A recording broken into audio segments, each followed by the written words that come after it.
A ver, vamos a entrarle a fondo a esto. Venga. Hoy tenemos sobre la mesa el universo de una figura que es, de verdad, fascinante. La poeta, traductora y artista venezolana Verónica Jafé. Una figura multifacética. Totalmente. Y los materiales que tenemos son una mezcla increíble. Por un lado, su poemario más reciente, que acaba de ser premiado. Sí. Por otro, ensayos sobre teoría de la traducción que se van hasta la antigua Roma. Y bueno, artículos que intentan como mapear su lugar en la literatura. Exacto. Entonces, la misión, pues, es entender qué hilo invisible conecta estos mundos. O sea, mundos que a primera vista parecen no tener nada que ver. Esa es la pregunta del millón, porque ahí está la clave de todo.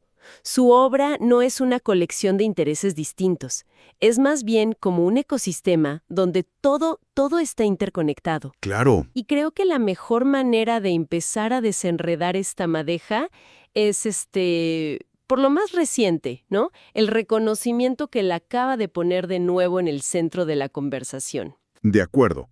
Empecemos por ahí. Verónica Jaffe acaba de ganar el prestigioso Premio de Poesía de la Casa de América con su obra Lo animal si poema. Así es, y hay un dato que no es menor, para nada.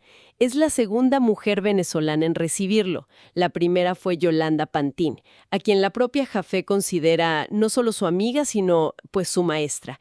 Y ese contexto es fundamental para entender de dónde viene. ¿Por qué? Porque Jaffe no es una voz aislada que surge de la nada. Es parte de una corriente poderosísima de escritoras venezolanas que durante mucho tiempo fueron ignoradas por el canon. Claro. Esa situación empezó a cambiar, y a cambiar radicalmente gracias a una antología monumental. Se llama El hilo de la voz. La coeditó Yolanda Pantín, ¿verdad? Exacto, ella y Ana Teresa Torres. Y ese libro no fue solo una compilación, fue prácticamente un acto de reescritura de la historia literaria de Venezuela. Sacó a la luz toda una genealogía femenina que había sido, sistemáticamente borrada. O sea que Jaffe es heredera y protagonista de ese movimiento. Justo. Claro, eso le da otra dimensión a su trabajo. No está escribiendo en un vacío.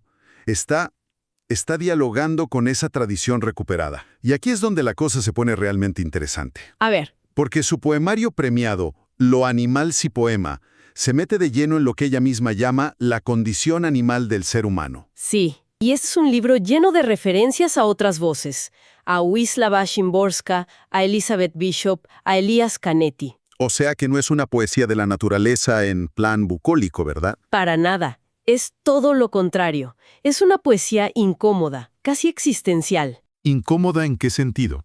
En que no habla del ciervo majestuoso en el bosque, sino de la vulnerabilidad, de la extinción, de los desastres ecológicos que hemos provocado.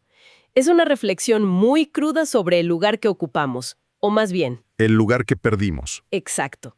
El lugar que, como ella escribe en un poema, hemos perdido en la cadena de la vida. Usa la figura del animal no para embellecer, sino para explorar la fragilidad y la memoria. Me interesa mucho esa idea. ¿Tendrás algún ejemplo concreto que nos ayude a aterrizarla? Claro.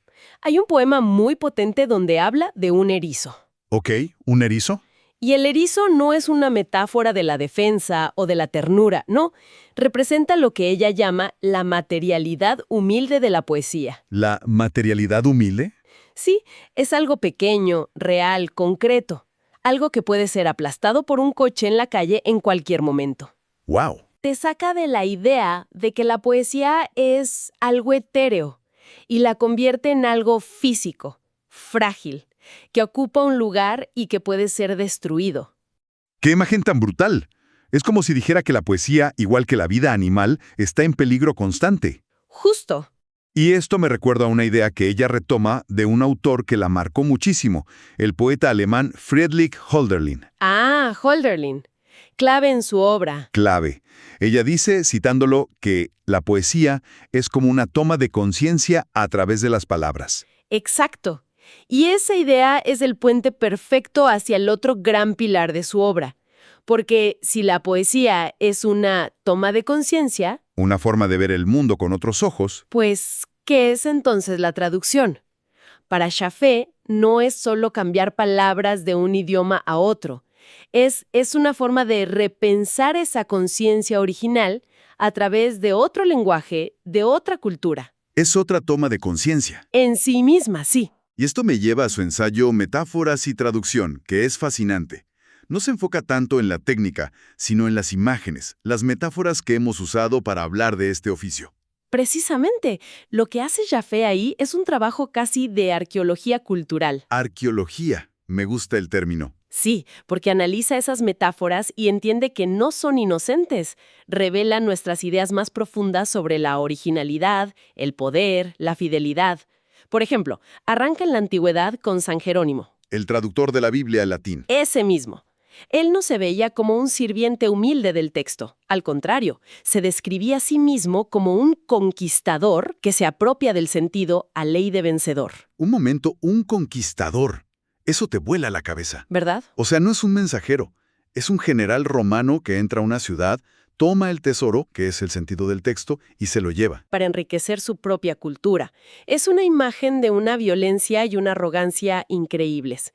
Pero luego, Jaffe salta al siglo XVII en Francia, y la metáfora cambia por completo.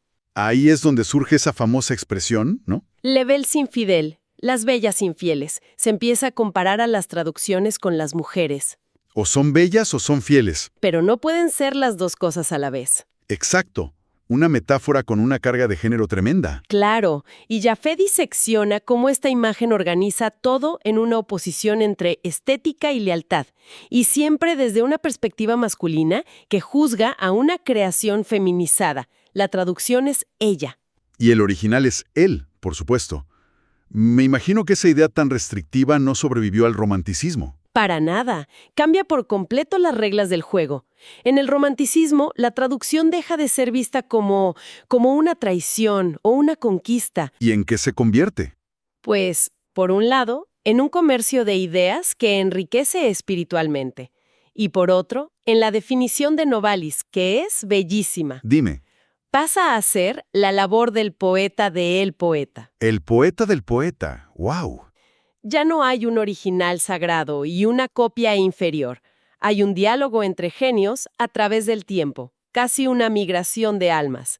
El traductor es ahora sí un creador. Es increíble cómo esas tres metáforas, conquista, infidelidad y diálogo, resumen siglos de pensamiento. Totalmente. Y lo más interesante es ver cómo Jaffe aplica todo esto en su propia obra.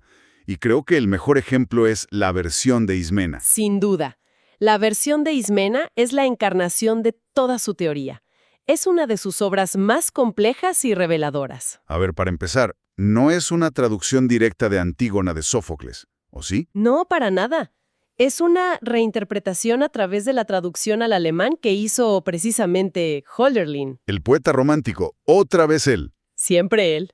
Y para añadirle otra capa, está contada no desde la voz de Antígona, la heroína, sino desde la de su hermana Ismena. El personaje prudente pero más cobarde, la que la tragedia casi olvida. Esa misma. O sea, es una traducción de una traducción y contada desde la voz de un personaje secundario, es un laberinto. Exactamente. Ella misma lo llama un acto de doble traición. ¿Doble traición? Sí. Traiciona a Sófocles al no traducirlo directamente y traiciona a Hölderlin al usar su versión como un simple punto de partida. Pero, al llamarlo así, no se está disculpando. Al contrario. Está celebrando la infidelidad. Está diciendo que la única forma de serle fiel al espíritu de una obra tan monumental como Antígona es traicionando su letra. Creando algo completamente nuevo. Exacto. Y al darle voz a Ismena, ¿qué busca? ¿Corregir a Sófocles? No creo que sea para corregirlo. Es más bien para encontrar un espacio desde donde hablar. Antígona es un personaje absoluto, heroico, casi, sobrehumano. Ismena no. Ismena es la duda, la prudencia, el miedo. Al hablar desde ahí, Jaffe crea lo que ella llama una lengua ismena. Una lengua ismena, una voz más vacilante, más distante, que le permite asomarse a la tragedia sin ser consumida. Hay un verso que dice, hablo y solo así en lengua ismena. Está forjando un lenguaje propio para abordar lo inabordable. Justo eso. Ok, pero a ver, seamos un poco el abogado del diablo. Venga. Esta idea de reinterpretar los clásicos, la traducción de la traducción, Dar voz a personajes secundarios, ¿no corre el riesgo de volverse un ejercicio pues muy académico? ¿Un juego intelectual? Es una objeción válida, pero creo que la intención de Jaffe es justamente la contraria. Su obra no busca reemplazar a Antígona, Si no, sino abrir una puerta lateral para entrar en ella. Para mucha gente los clásicos son intimidantes, son monumentos de mármol. totalmente. Al acercarse desde la voz frágil de Ismena, Jaffe nos dice, está bien dudar, está bien sentir miedo, está bien no entenderlo todo. Es una forma de hacer que la tragedia converse con nuestra propia fragilidad. Entiendo. Es una forma de habitar la obra desde un lugar inesperado y más humano. Bien, ya vimos cómo juega con las voces y las traiciones en el texto. La pregunta es, ¿a dónde más lleva esta idea? ¿Qué pasa cuando las palabras ya no son suficientes? Ahí es donde entra el lienzo. Esa es la síntesis final de todo su proyecto. ¿Su faceta de artista plástica? Exacto. Su trabajo más ambicioso, documentado en el libro Poesía, Traducción, Libertad, es una traducción de los cantos espéricos de Hölderlin. Y su método encapsula toda su filosofía. Es un proceso de 3 fases. A ver, explícanos ese método. Primero, hace una traducción lo más literal posible del alemán. La base, el ancla. Ok. Segundo, a partir de ahí crea lo que llama versiones poéticas, que ya son poemas suyos dialogando libremente con Hölderlin. ¿Y tercero? Y tercero, y aquí es donde da el salto mortal, traduce esas imágenes poéticas a grandes lienzos, pero no son pinturas, son collages que mezclan el texto con objetos físicos que ella misma recoge. ¿Objetos como qué? Piedras, semillas, plumas, caracolas, tierra. Necesito un ejemplo concreto para visualizar esto. El más impactante es su lienzo sobre el himno El Íster. Que es el nombre griego antiguo del río Danubio, ¿no? Exacto. En la obra, Jaffe incorpora físicamente piedras que ella misma recogió a orillas de ese río. Espera, eso me da escalofríos, porque el Danubio de Hölderlin es un río mítico, sagrado, y ella lo ancla a la fuerza en la materia, en algo que puedes tocar. Sí, pero la cosa va mucho más allá. No recogió las piedras en cualquier lugar idílico. Entonces, Las recogió durante una visita al campo de concentración de Mauthausen, en Austria, que está precisamente a orillas del Danubio. no puede ser. Con ese único gesto, está conectando en una sola obra el mito griego, la ensoñación del poeta romántico alemán y uno de los peores horrores del siglo XX. Es la traducción llevada a su máxima expresión. Un transporte no solo de palabras, sino de historia, de memoria y de materia física. Claro, ahora entiendo todo. Hay una nota suya que lo resume perfecto. Metáfora quiere decir transporte, y lo que se transporta en la poesía son imágenes. Ahí está. Su arte visual es la manifestación literal física de esa idea. El lienzo es el vehículo final de ese transporte. Exactamente. Sus lienzos no son ilustraciones de los poemas, son la continuación del acto de traducir por otros medios.